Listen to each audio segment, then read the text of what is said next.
ದಿವಂಗತ C V ವೆಂಕಟರಾಯಪ್ಪನವರ 109ನೇ ಜಯಂತಿ ಮತ್ತು 28ನೇ ದತ್ತಿ ದಿನಾಚರಣೆ ಕಾರ್ಯಕ್ರಮ ಪ್ರತಿ ವರ್ಷ ಜುಲೈ ತಿಂಗಳು ಅಂತಂದರೆ ನಮ್ಮ ಎರಡೂ ದತ್ತಿಗಳಲ್ಲಿ ಕಾರ್ಯನಿರ್ವಹಿಸ್ತಾ ಇರತಕ್ಕಂಥ ಸಿಬ್ಬಂದಿ ವರ್ಗದವರಿಗೆ, ವಿದ್ಯಾರ್ಥಿಗಳಿಗೆ ಮತ್ತು ಚಿಕ್ಕಬಳ್ಳಾಪುರದ ಎಲ್ಲ ಸಮಾಜದ ಮುಖಿಯಾಗಿ ಅತ್ಯಂತ ಹೆಚ್ಚು ಕಾರ್ಯಕ್ರಮಗಳು ನಡೀತಕ್ಕಂಥ ತಿಂಗಳು ಅಂತಂದರೆ ಜುಲೈ ಅಂತ ನಾನು ಹೇಳಲಿಕ್ಕೆ ಬಯಸ್ತೇನೆ. ಇವತ್ತು ಈ ತಿಂಗಳಾದ್ಯಂತ ಮೊದಲನೇ ದಿನದಿಂದ ಹಿಡಿದು 30ನೇ ತಾರೀಕುವರೆಗೂ ಸಹ ಪ್ರತಿದಿನ ಒಂದು ವಿಶಿಷ್ಟವಾದಂಥ ಕಾರ್ಯಕ್ರಮವನ್ನು ಏರ್ಪಾಟು ಮಾಡ್ತಾ ಹೋಗ್ತೇವೆ.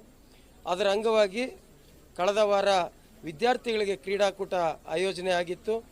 ಈಗ ಇವತ್ತಿನ ದಿನ ನಮ್ಮ ಎಲ್ಲ ಶಿಕ್ಷಣ ಸಂಸ್ಥೆಗಳಲ್ಲಿ ಕಾರ್ಯನಿರ್ವಹಿಸ್ತಾ ಇರತಕ್ಕಂತಹ ಸಿಬ್ಬಂದಿ ವರ್ಗದವರಿಗೆ ಕ್ರೀಡಾಕೂಟ, ಈ ಕ್ರೀಡಾಕೂಟದ ಪ್ರಾರಂಭೋತ್ಸವವನ್ನು ಈಗ ತಾನೇ ಮುಗಿಸಿದ್ದೇವೆ. ಈ ಕ್ರೀಡಾಕೂಟದಲ್ಲಿ ಸುಮಾರು 600ಕ್ಕೂ ಹೆಚ್ಚು ಸಿಬ್ಬಂದಿ ವರ್ಗದವರು ಭಾಗವಹಿಸ್ತಾ ಇದ್ದಾರೆ. ವಿವಿಧ ವಯಸ್ಸಿನ ಪ್ರಕಾರವಾಗಿ ಗುಂಪುಗಳಾಗಿ ವಿಂಗಡಿಸಿ ಅವರಿಗೆ ಎಲ್ಲ ರೀತಿಯಾದಂಥ ಕ್ರೀಡೆಗಳನ್ನು ಸಹ ಆಯೋಜನೆ ಮಾಡ್ತೀವಿ. ಪ್ರತಿ ವರ್ಷ ನಾವು ವಿಶೇಷವಾಗಿ ಪತ್ರಕರ್ತರಿಗೂ ಸಹ ಒಂದು ಕ್ರೀಡಾಕೂಟವನ್ನು ನಾವು ಆಯೋಜನೆ ಮಾಡ್ತೇವೆ. ಅದರ ಜೊತೆಗೆ ಅತ್ಯಂತ ಮಹತ್ವವಾಗಿರ್ತಕ್ಕಂಥದ್ದು ರಕ್ತದಾನ ಶಿಬಿರ.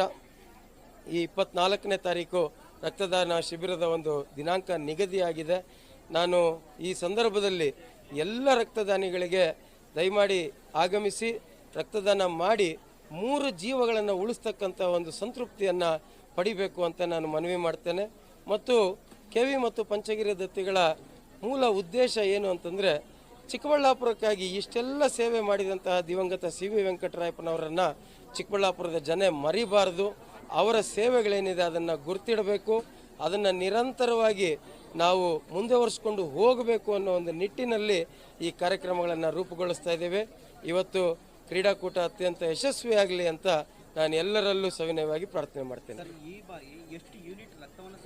ಅದು ಇನ್ನೂ ಟೈಮ್ ಇದೆ ಸರ್, ಇನ್ನೂ ಟೈಮ್ ಇದೆ. ಅದಕ್ಕೆ ನೆಕ್ಸ್ಟು ಈಗಲೇ ಹೇಳ್ಬಿಟ್ರೆ ಎಸ್ ನೋಡಿ, ಕ್ರೀಡಾಕೂಟ ಅತ್ಯಂತ ಮುಖ್ಯ. ಇವತ್ತು ಆರೋಗ್ಯವನ್ನು ದುಡ್ಡು ಕೊಟ್ಟು ಕೊಂಡ್ಕೊಳ್ತಕ್ಕಂಥ ಪರಿಸ್ಥಿತಿಗೆ ಬಂದಿದ್ದೀವಿ ನಾವು. ಇವತ್ತು ಮೊದಲಿಗೆ ಗರಡಿ ಮನೆಗಳು, ಕ್ರೀಡಾಂಗಣಗಳು ಬಿಟ್ಟರೆ ಬೇರೆ ಏನೂ ಇರ್ತಾ ಇರಲಿಲ್ಲ. ಆದರೆ ಈಗ ಗಲ್ಲಿಗೊಂದು ಜಿಮ್ ಥರ ತಯಾರಾಗಿದೆ. ಯಾಕೆ ಅಂದರೆ ಮನುಷ್ಯ ಇವತ್ತು ಆರೋಗ್ಯವನ್ನು ದುಡ್ಡು ಕೊಟ್ಟು ಕೊಂಡ್ಕೊಳ್ಳೋವಂಥ ಪರಿಸ್ಥಿತಿಗೆ ಬಂದಿದೆ. ಬಹುಶಃ ಇವತ್ತು ನಮ್ಮ ಚಿಕ್ಕಬಳ್ಳಾಪುರನೇ ಅಂತಲ್ಲ, ಎಲ್ಲ ಜನರು ಸಹ ಪ್ರತಿನಿತ್ಯ ಕ್ರೀಡಾಂಗಣದಲ್ಲಿ ಒಂದು ಅರ್ಧ ಗಂಟೆ ಸಮಯ ಯಾವುದಾದ್ರೂ ಒಂದು ಕ್ರೀಡೆಯನ್ನು ಆಡುವುದರ ಮುಖಾಂತರ ಸಮಯ ಕಳೆದಿದ್ದೆ ಆದರೆ ಈ ಜಿಮ್ಗಳು, ಡಾಕ್ಟರ್ಗಳು ಇವರು ಎಲ್ಲರನ್ನೂ ದೂರ ಇಡ್ತಕ್ಕಂಥ ಸಾಧ್ಯ ಆಗ್ತದೆ. ಇವತ್ತು ನಮ್ಮ ಸಿಬ್ಬಂದಿ ವರ್ಗದವರು ವಯಸ್ಸಿನ ಅನುಸಾರ ಅವರವರಿಗೆ ಕ್ರೀಡೆಗಳನ್ನು ರೂಪಿಸಲಾಗಿದೆ.